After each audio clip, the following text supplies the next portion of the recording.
Hello guys! Hello Pisces! Welcome dito sa aking channel, Kapalaran 888 Pisces.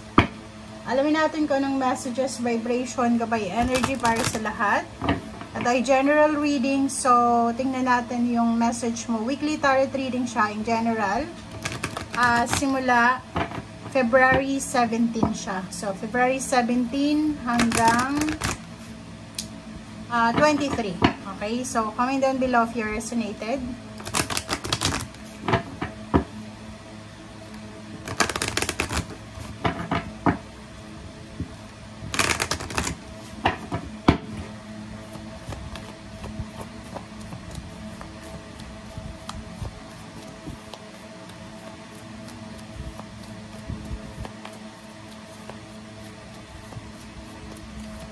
Okay. First card mo dito, Pisces, is sudden wealth. Wow, sudden wealth. Second card is community. Okay, Pisces. Since it's general reading, pwede tayo ditong makakuha ng mensahe tungkol sa pera, and then relationship, spiritual, psychological, or kung ano man na kailangan natin.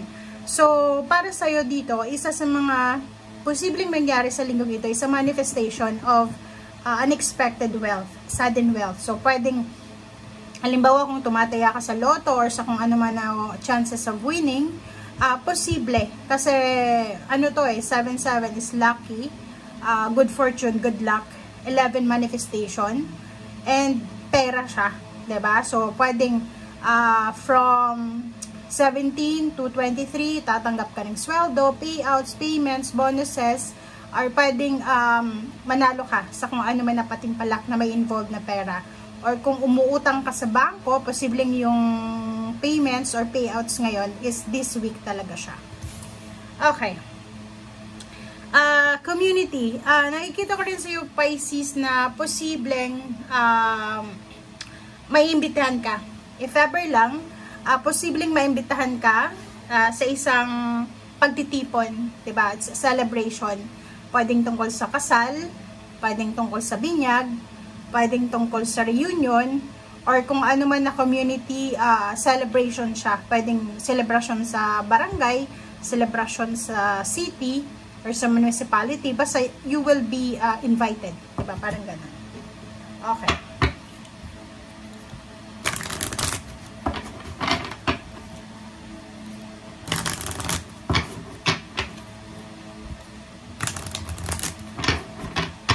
Okay, Pisces.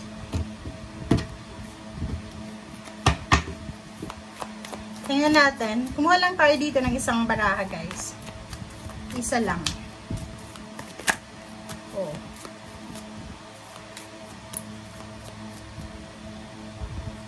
Okay. Go outside. Wow. So, literal siya. Para sa lahat ng Pisces na nanonood sa ngayon, sinasabi sa'yo dito na go outside, masyado ka na sigurong diba, nasa loob ka na ng bahay mo palagi. Pwedeng yung ginagawa mo, trabaho, bahay, wala ka ng oras para lumabas ng bahay or magstay outside para lumanghap ng fresh air, mamasyal, ganito, ganyan. So, sa linggo ito, sinasabi ng barahan na as much as possible, kung emosyon siya, literal, lumabas ka sa comfort zone mo, ganyan, ganito. And kung halimbawa man tungkol ito sa emotion, ilabas mo kung ano yung nararamdaman mo. Yan, mamasyal ka. Kasi ito, na 39 na siya, is pwedeng sinasabi na kailangan mong mamasyal or kailangan mong ilabas kung ano na nasa sa loob mo. Okay? Go outside and get some fresh air. Or pwedeng literal to, pwedeng trabaho yan, hindi ka na masaya sa ginagawa mo.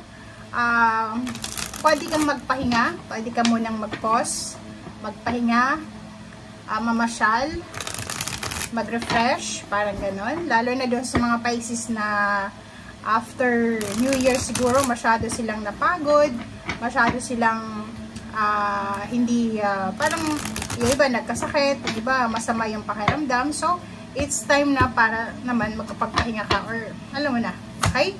First card natin is King of Wands. So, King of Wands from your third deck. Sinasabi sa'yo dito ng King of Wands na yung iba sa inyo dyan, walang panahon talaga para magpahinga kasi nakafocus kayo sa trabaho. Okay? Focus kayo sa detalye ng trabaho nyo. So, yung King of Wands dito is pwedeng you have connection. You have a connection. You have partnership with fire sign Leo, Aries, Sagittarius. Pwedeng mag-asawa, magkaibigan, magkamag-anak, kung ano man ang relationship nyo. And nakikita natin dito na posibleng meron kayo na pinaplano sa linggong ito na gagawin. Okay? So, kung ano man itong pinaplano nyo, sinasabi dyan ng barahan na kung ibibigay mo yung 101% mo na focus, efforts, energy, magdadala to sa'yo ng sobra-sobrang success. Okay? Okay, next card natin, diba? Sa usaping trabaho, sa usaping emotion, or kung ano man itong nararamdaman mo, Pisces, nakikita ko sa'yo na gusto mo nang mag-improve, mag-level up.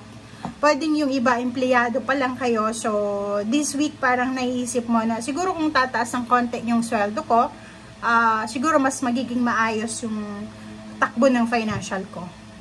Siguro kung madadagdagan yung mga part-time jobs ko or mga extra time ko para sa pagtatrabaho, siguro magiging maganda. So, nakikita ko sa'yo dito na sobra-sobra yung focus mo sa trabaho. Okay? Knight of Swords. Next then, so it's similar siya. Pareho siya dito or resonated siya sa 11-777-777, sudden wealth. Sinasabi isang napakabilis na pera ang darating sa'yo. Isang napakabilis na offer, financial offer. Isang napakabilis na monetary windfall ang posibleng darating sa'yo. So, wala namang sinasabi dito. Basta ang sinasabi dyan, trabaho. Pwedeng sa trabaho, pwedeng sa loto, sa swerte, makakatanggap ka ng pera. Okay. Okay. Sa usaping relationship naman, if yung relationship mo ay hindi masyadong nag-work, dito sinasabi na kailangan mong wag masyadong bigyan ng pansin. Like, for example, hindi kayo magkasundo ng karelasyon mo, away kayo ng away, or alam mo yun, yung mga times na hindi magkasundo yung mag-asawa, mag-boyfriend, mag-girlfriend, kahit magmagulang, magkapatid. Sinasabi sa inyo dito na walk away, diba? Abandon the situation. Emotional withdrawal, parang ganon. So, as much as possible, umiwas ka para hindi masira yung pamilya. Okay? Meron din ditong travel plans with your relationship. So, nakikita natin na sa linggong ito, ay posibleng magde-desisyon kayong mag-asawa, mag-boyfriend, mag-girlfriend, mag-nanay, mag-kaibigan, or kung sino man na-attach sa'yo na partner mo, feeling partner mo, confident mo, magde-desisyon kayong mag-travel together, or pwedeng lumipat ng bahay kung mag-asawa to, lumipat ng country kung nasa ibang bansa ka. And nakikita ko yung movement, yung changes, yung transformation. Okay, Pisces. Okay, next card natin is celebration. Sa linggong ito, plus ang sa ilalim mo is Wheel of Fortune. So, plus sa ilalim pa ng Wheel of Fortune is Four of Wands. So, diba? So, sinasabi sa'yo dito, Pisces, na bago matapos yung linggong ito, okay, bago matapos yung linggong yan, may isa-celebrate ka. Okay, High Priestess, kung ano man itong okasyon na isa-celebrate mo sa ngayon, sinasabi dyan ng bara sa'yo na deserve mo ito. Okay? Parang, halimbawa, few months ago or few years ago, marami kang mga issue, emotional issue, financial issue na kailangan i-settle. And nakikita ko sa'yo dito na this week, ngayon mo maiintindihan. High Priestess siya sa hidden message siya, hidden lesson. Ngayon mo maiintindihan bakit kaya ako nakaranas ng ganitong pain and heartaches and losses. And yung celebration mo sa ngayon, yung parang isa-celebrate mo, it's a celebration of success, it's a celebration of hard work. Makita mo naman dito, sinasabi na posibleng may magbabago sa family life mo, pwedeng may new member ng family, may magpapakasal, may magre-renew ng kanilang marriage vows, may bagong bahay, bagong country, maraming pagbabago dito na posibleng darating sa'yo na pwedeng magdala ng stability and balance. Okay? Kasi itong 4 of Wands na to is security to eh. So, sinasabi ng barahan na simula ngayong linggong ito, ikaw and the rest ng family mo, hindi lang yung immediate family pati yung mga kapatid, pamangkin, apo, parang ganon, mag-step up kayo. Okay? Magle-level up kayo eh. Marami kayong kumbaga, ma-achieve sa buhay.